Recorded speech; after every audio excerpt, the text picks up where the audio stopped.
starting with the second part of our lecture. We will discuss the basic anatomy first for a quick review. First of all, this is the outermost layer called sclera, and inner to it is choroid, or I will just make it look like this. This is ciliary body, choroid, and then this is the RPE,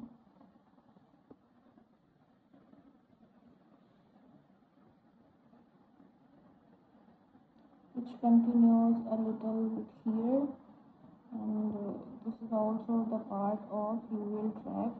So, and as we discussed that the RPE continues on the posterior side of ciliary body and the back of iris. Same goes with this side, and inner to it lies what? The neural part of retina, like this, and also this layer of neural layer part of retina also continues along with this to the anterior. It do not cross like this, it just ends here to the back of the iris, and so goes on to the other side. This is neural retina, and this is continuing to the posterior part of the ciliary body and back of the iris. Here lies our optic disc. This is optic canal, which is basically the passage to the arteries and nerves to the that pass through the optic disc and supply the neural part of the retina. Here we will talk about one more structure that is basically at the front of the optic disc. This structure is called lamina cribrosa. So what lamina cribrosa is? Lamina cribrosa is basically a part from which all of the nerves and central retinal artery from the ophthalmic artery. Central retinal artery is basically the division of ophthalmic artery. So all of the nerves and the central retinal artery passing through the lamina cribrosa. So drawing it here, it is a part, this is optic canal and this is lamina cribrosa. This is basically a sieve-like structure. Sieve means it is having holes. Okay, this lamina cribrosa is basically the continuation of choroid, as we know that the choroid is the second layer of the retina, and the choroid continues backward and makes lamina cribrosa. So choroid is the lamina cribrosa is 1/3 choroid, and this is the most thinnest part of the choroid, which is cupped backward, that make physiological cup. So the physiological cup is totally a normal thing, but when it changes into pathology, it causes pathological cupping of lamina cribrosa. So the curve that is making physiological curve will be more curved.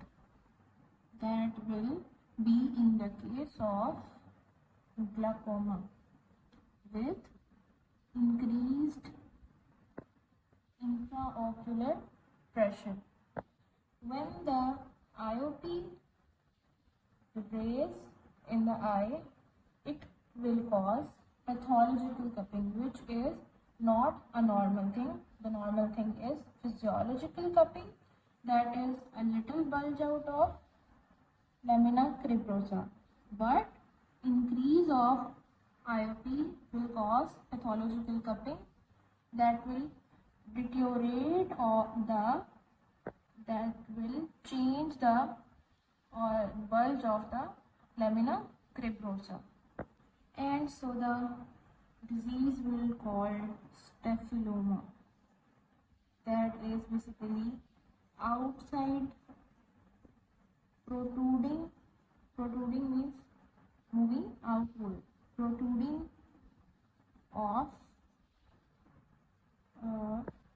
eyeball.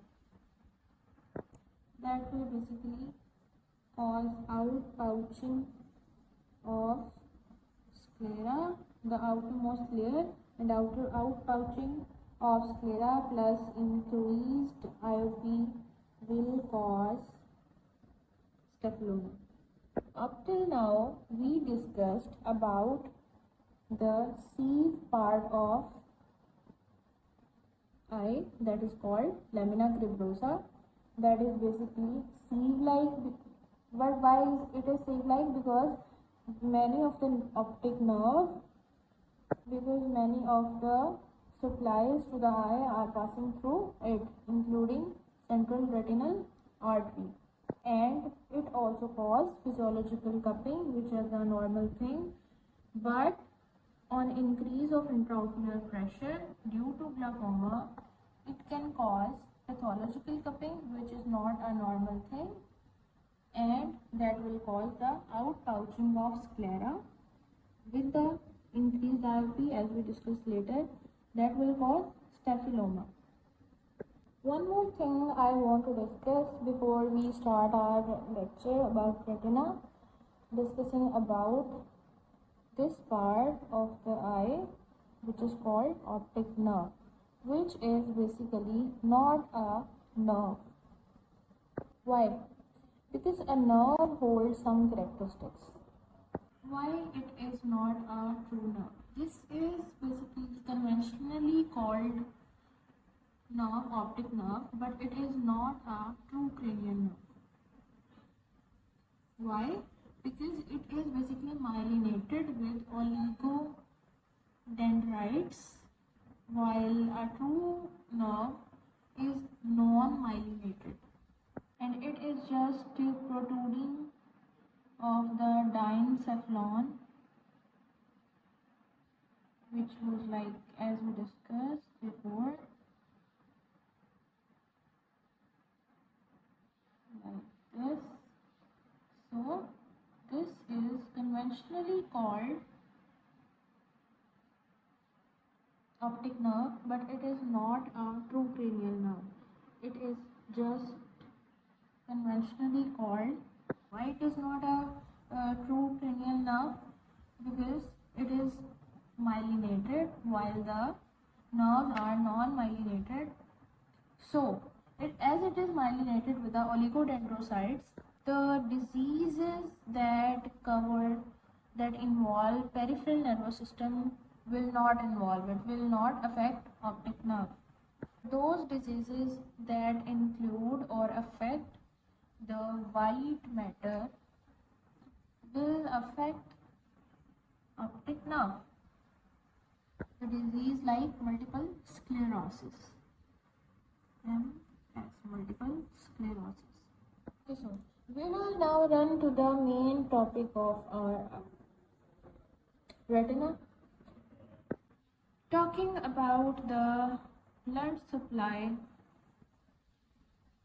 of the outer retina, which is basically RPE. Okay, I will draw the adjacent structure. This is RPE. Sorry, all, we will have choroid. We are talking about retina, so we will just draw the adjacent structures of retina, which is, this is choroid.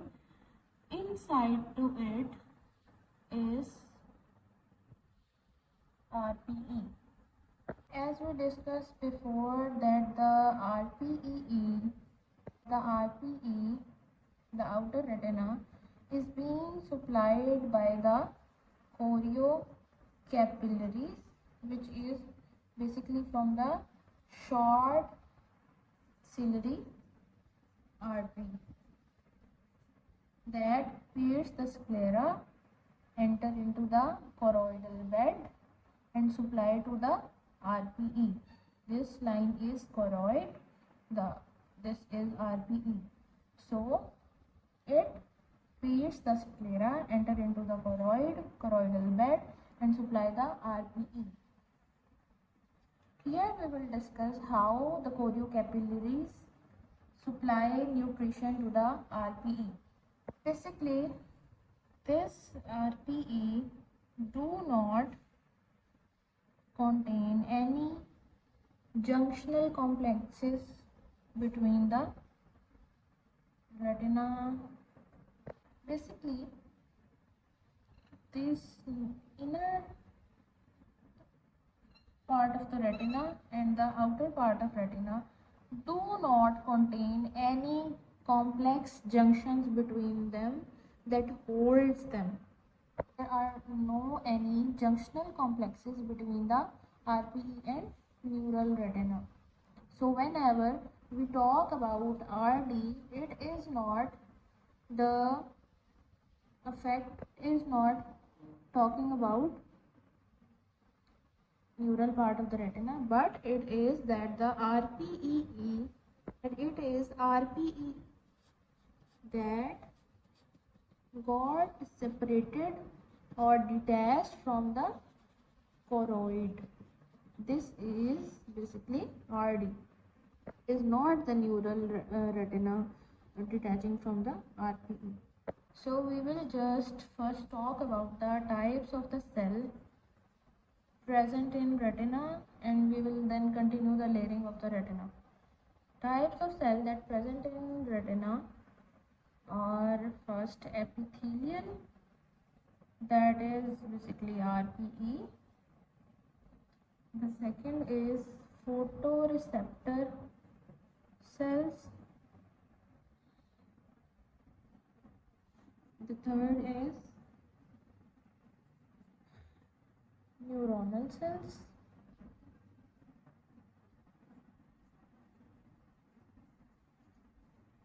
And the fourth are glial cells. First, drawing the epithelial layer, which is basically RPE. It has cells. We will first draw the cells, and they also contain cilia, and it is like something this. This is RPE, and they hold tight junctions between them. This is the reason that the choriocapillaries that are basically present between the RPE and choroid cannot supply nutrients directly to the RPE. So how will it? It will, like, this is choroid, and inside of it there are choriocapillaries. These are basically sinusoidal or fenestrated capillaries. Fenestrated meaning that they contain holes in it that will supply nutrition to the RPE. So these are fenestrated cells.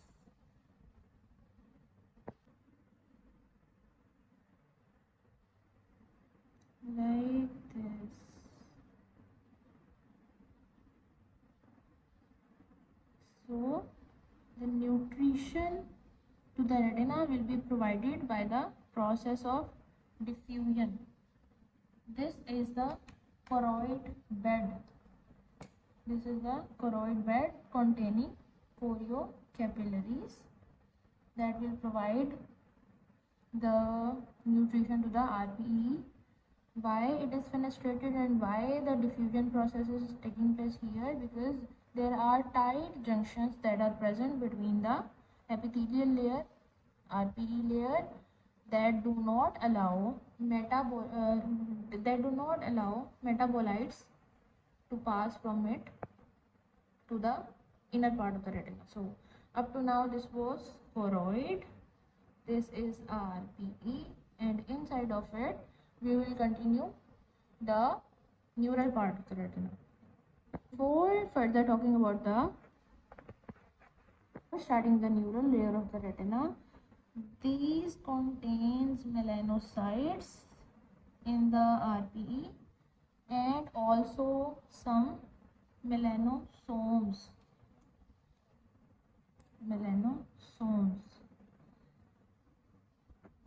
which are special granules that are present in the RPE.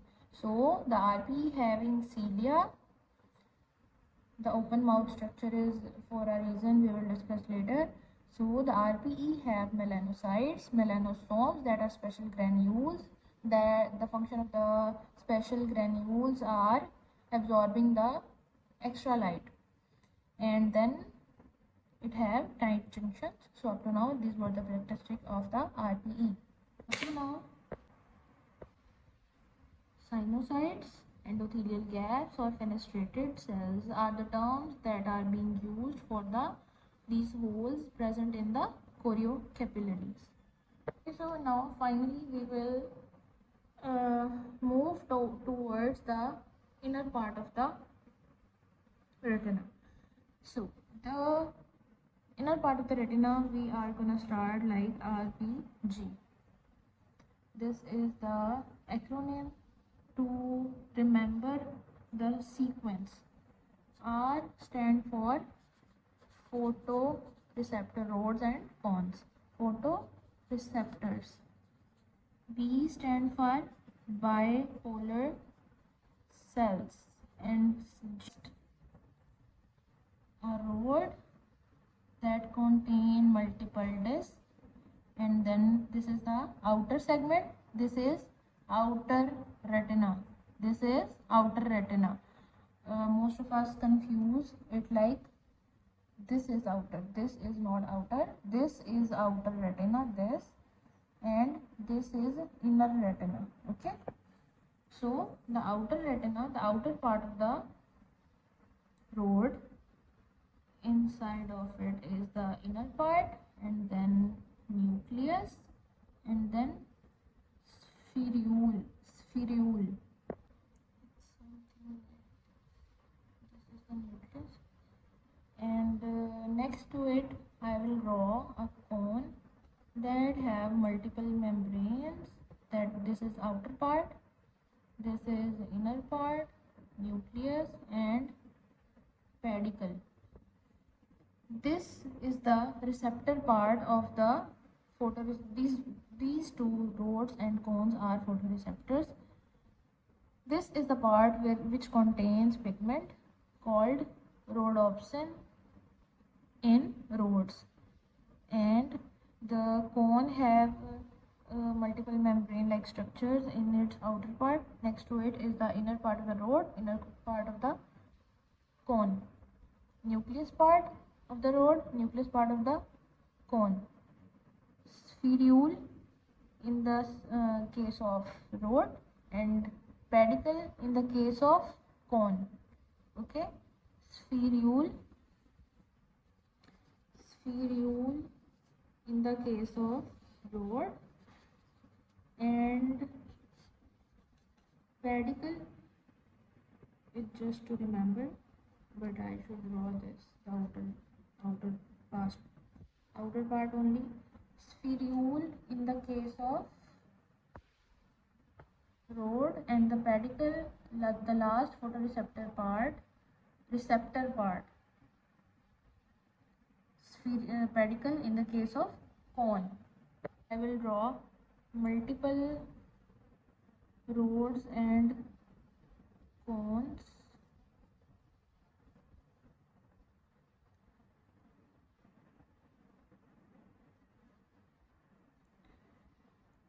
Okay, so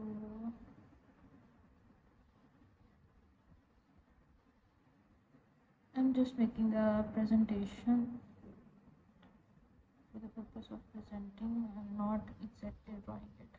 It's something like this. Okay. So this was the photoreceptor part of the retina. We will discuss later about the difference between the rods and the cones. Next to it, I will draw the bipolar cells. The bipolar cells are the cells that having poles. Two poles, it is something like this. So here we have a point that a rod, these bipolar cells are basically gonna attach to the rods and cones, but there is an important point here that one bipolar cell will supply one cone, but one bipolar cell can supply multiple rods. So it can be like this. If this is rod, let me do this. This is, suppose this is rod, and we will change it to the cone. Okay, so this is for the reason to make a representation how a single bipolar cell is gonna supply to the multiple rods. There is a reason behind it why a single bipolar cell can supply multiple rods, but a cone only let one bipolar cell attach to it. We will discuss it later. So this is one cone, one bipolar cell. Multiple rods can be supplied by single bipolar cell. So now we have two things pending: the difference between rods and cones, and the second, why one cone, one bipolar, but multiple cones to the single bipolar. Okay, so we are gonna discuss this later. Jumping to the final part of the cell, that is, what is, these are something like this.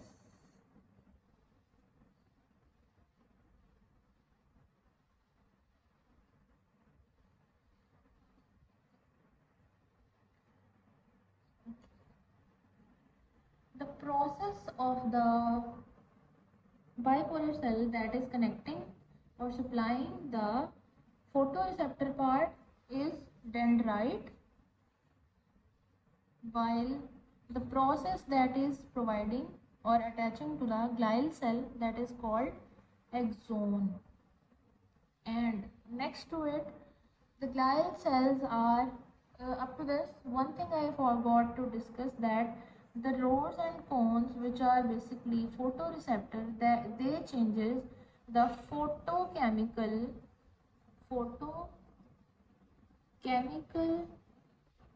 activity to the neural activity, that they can change in electrical activity. They generate change electromagnetic to electrochemical. As we know that the whole brain of ours is based on neural activity, chemicals and neurons. So photoreceptors will generate a electrical signal, that, and then photochemical electrical signal, that is basically photochemical activity, and change into neural activity. Neural activity means neuronal involving neurons, and chemical neurons are always working on a fuel called multiple chemicals in our body. Okay, so up to now this is understood. The photoreceptor cells have the tendency to change the any type of energy to the graded potential. While talking about the glial cells, they are voltage gated. They are voltage gated. While they create graded potential. What is the meaning of voltage gated? They generate the potential and supply to the central nervous system. How? As they have long processes that will go to the optic disc and then to the central nervous system. So photoreceptor part, bipolar cells and ganglionic cells, which have long processes that go to the optic disc, supply optic disc, and then to the central nervous system. The main output neurons of retina, main output neurons that give the output to the retina, the output to the central nervous system, part of the retina that give output to the central nervous system are ganglionic cells.